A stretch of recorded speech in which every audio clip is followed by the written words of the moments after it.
वह याकूब को अपना वचन और इज़राइल को अपनी विधियां और नियम बताता है। सोमवार 3 मई 2021। आज के मनन के लिए मैंने आप ही के लिए चुना है यशाया अध्याय 25 और उसका 9वां वाक्य।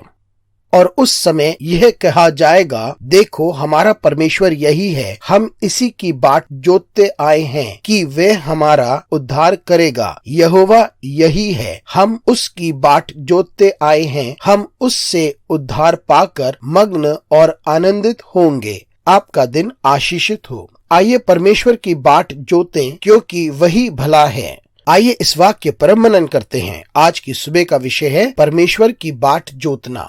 यह उन लोगों की प्रतिक्रिया होगी, क्योंकि परमेश्वर उन लोगों को आशा देता है जो तनाव में हैं। परमेश्वर अपने लोगों के लिए संपूर्ण रीति से पुनर्स्थापना की बात करता है, उन लोगों के लिए जिन्होंने तबाही को देखा है। और फिर कहा गया कि उस दिन, यानी जिस दिन इतनी सारी चीजें बदलेंगी और बहुत सारे कार्य होंगे, ऐसी चीज जो उन्हें आशा देंगी और उन्हें बल देंगी। और ऐसे समय पर लोग यही कहेंगे कि देखो ये हमारा परमेश्वर है, क्योंकि वो परमेश्वर को निहारेंगे, क्योंकि वे योग्य है, सामर्थी है और अद्भुत है, एहसान करने में परिपूर्ण है। प्रभु परमेश्वर उन्हीं का प्रभु है जो उनके लिए सब कुछ करने को तैयार है। और लोग कहते हैं कि हमने बाट जोती है ताकि वो हमें बचा सके, क्योंकि कोई भी उन्हें इस तबाही से बचा नहीं सकता था, क्योंकि कोई नहीं था जो उन्हें ऐसी परिस्थिति से बाहर निकाल सकता था जिस परिस्थिति से वे गुजर रहे थे। वो परमेश्वर है और उन्होंने परमेश्वर की बाट जोती है। और वे कहते हैं कि आइए हम मग्न हों उसके उद्धार में। वे कहते हैं कि आइए हम मग्न और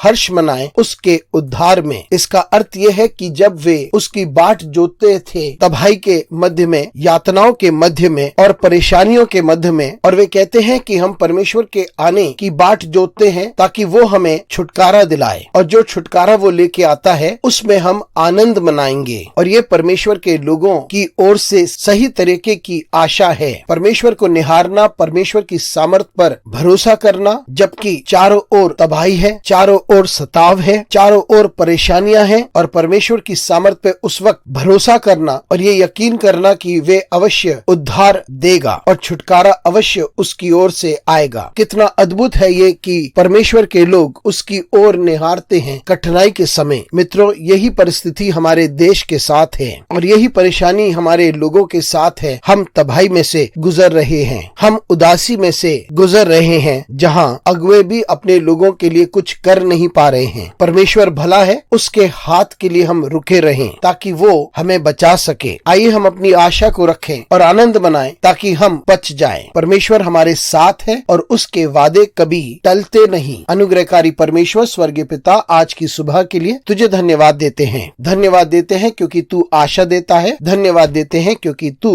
बल देता है। धन्यवाद देते हैं क्योंकि तू हमें खुशियों से भरता है, क्योंकि तबाही के मध्य में तेरी सामर्थ प्रभुता करेगी। तेरे नाम को हमारी जिंदगी में महिमा मिले, यीशु मसीह के नाम से मांगते हैं, आमीन।